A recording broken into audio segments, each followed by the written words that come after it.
Finally আমার বিয়ের card চলে এসেছে, তো ভাবলাম তোমাদের সাথে সব কিছু শেয়ার করি, তো এটাও শেয়ার করে দিই। যাই হোক, আজ তোমাদের সাথে আমি একটা গল্প শেয়ার করছি। এই যে সামনে দেখছো, এটা হলো আমার বোনজি।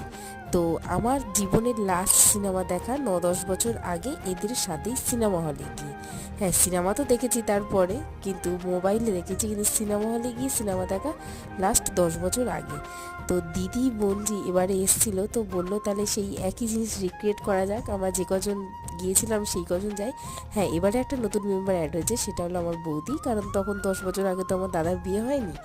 তো সিনেমা হলে গিয়ে ঢুকে দেখি না, যেন মনে হয় পুরো হলটাই আমরাই বুক করেছি, কারণ আর কেউ ছিল না।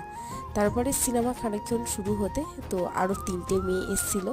তারপরে ভাবলাম না, যাই হোক, আর 3জন কেউ এলো। ও বাই দা ওয়ে, বলতেই তো ভুলে গেছিলাম কি সিনেমা দেখতে গেছি। আমরা গিয়েছিলাম প্রধান দেখতে। তো বেশ ভালোই লাগলো, আর পুরনো স্মৃতিও মনে পড়ে গেল। আজ ব্লগটা এই পর্যন্ত।